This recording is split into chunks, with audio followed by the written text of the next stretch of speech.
बिस्मिल्लाहिर्रहमानिर्रहीम।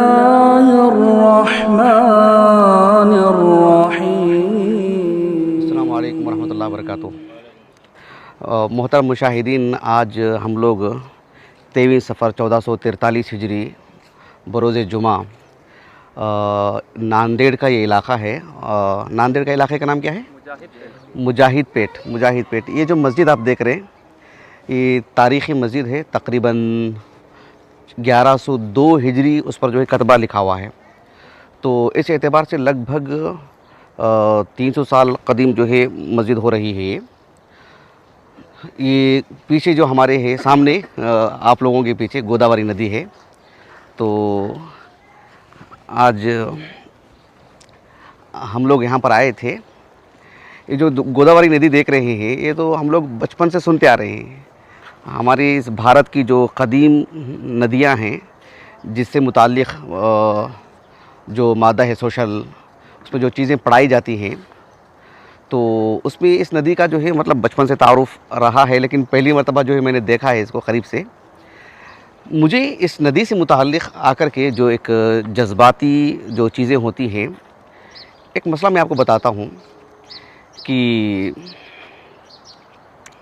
अच्छी खासी बड़ी तादाद है हमारे नांदेड़ के इलाक़ों की यहाँ पर। तो नहीं ठीक है। एक मसला समझिए आप कि कुरान मजीद में अल्लाह सुब्हानहू व तआला ने जन्नत का जो तारुफ़ करवाया है, बहुत ही फैला करके है। बेशतर आयात हैं, अहादीस मुबारका हैं। अगर जन्नत की जितनी भी नेमतें हैं, उसे मुख्तसर करके अगर बयान किया जाए तो दो बातें आती हैं।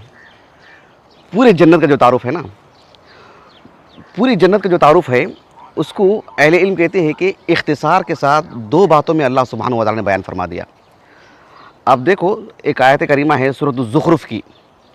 अल्लाह ताला ने फरमाया कि वफ़ीहा मा तश्तहीहिल अनफुसु व तलज़्ज़ुल अअयुन। दो बातों में पूरी जन्नत का तारुफ़, यानी वफ़ीहा मा तश्तहीहिल अनफुस व तलज़्ज़ुल अअयुन। जन्नत की जितनी भी नेमतें हैं, उसको अल्लाह ताला ने दो हिस्सों में तकसीम की। एक वो जिसे इंसान देखता है, जैसे जन्नत का महल है, वो खाने पीने की चीज़ तो नहीं है ना। जन्नत की जो लिबास है, मलबूसात हैं, वो खाने पीने की चीज़ें तो नहीं है ना। तो इसका मतलब ये हुआ कि जन्नत का एक हिस्सा वो है जो हमारी आँखों को ठंडक पहुँचाता है, जो आँखों को लज्जत पहुँचाता है, जिसे इंसान देखता है अपनी आँखों से। जन्नत का एक हिस्सा वो है जिससे उसका जो नफ्स है, उसकी जो ख्वाहिशात हैं वो पूरी होती हैं। खाने पीने की चीज़ें हैं, दीगर चीज़ें हैं, जिसका ताल्लुक़ खाने पीने से और दीगर चीज़ों से। जबकि एक बड़ा हिस्सा जन्नत का वो है जो बस एक खुशनुमा मंज़र, जन्नती बस देखता रह जाए।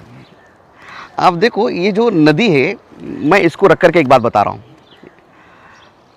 अल्लाह सुब्हानहू व तआला ने कुरान मजीद में जन्नत का जब भी तज़किरा फ़रमाया, बेशतर मकामात पर जन्नातिन तजरी मिन तहतिहल अनहार, जन्नातिन तजरी मिन तहतिहल अनहार, जन्नत के बागात होंगे जिसके नीचे से नदियाँ बहती होंगी।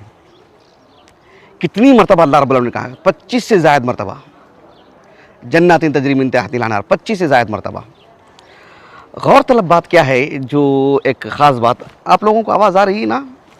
जो पानी का जो बहाव है, बिलखुसूस अगर आप समंदरी इलाक़ों के पास जाएंगे या नदियों के और क़रीब जाएंगे, शायद हमारे मुशाहिदीन को वो आवाज़ नहीं पहुंच रही है, हम लोगों को तो अच्छी तरह आवाज़ आ रही है। पानी के बहाव में जो आवाज़ आ रही है ना, तो इस चीज़ को रख कर के आलम इस्लाम के एक बड़े आलिम दीन शेख मोहम्मद इब्न सालेह इब्न उसैमीन रहमहुल्लाह, उनकी जो तफसीर है सूरतुल माइदा में, सूरतुल माइदा से मुताल्लिक़, तो उसमें भी आगाज़ में अल्लाह रब्बुल आलमीन ने जन्नत का जिक्र करते हुए कहा, लउकफ़िरन्ना अन्कुम सय्यआतिकुम व लउदखिलन्नकुम जन्नतिन तजरी मिन तहतिहल अनहार। अल्लाह ताला जो है, अल्लाह की तौफ़ीक़ से एक बंदा जब नेक आमाल को अंजाम देता है, तो अल्लाह ताला उसकी गुनाहों को माफ़ करते हैं और फिर उसको जन्नत में दाखिल करते हैं।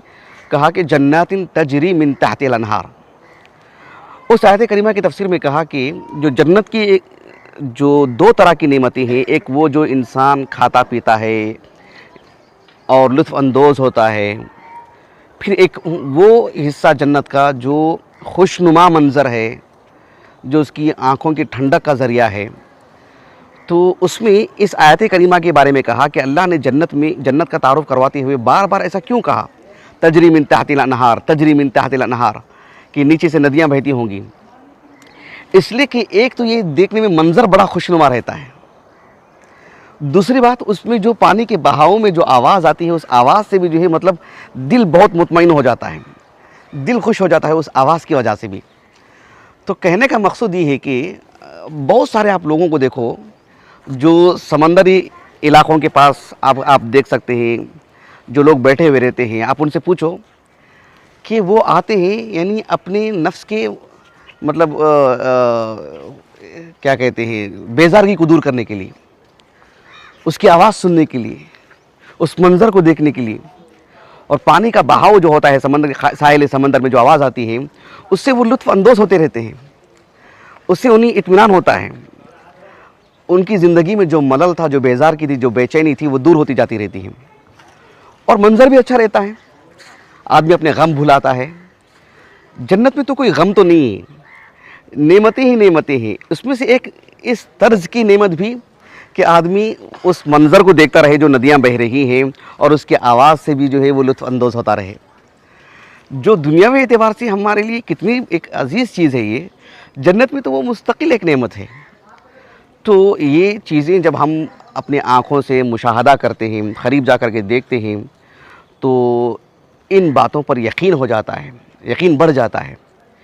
जो हमारा इल्मुल यकीन है अल्लाह सुब्हानहू व तआला की बातों पर, अल्लाह की तौफ़ीक़ से जब हम देखेंगे उस मंज़र को, तो वो एक आइनुल यकीन बन जाएगा वो।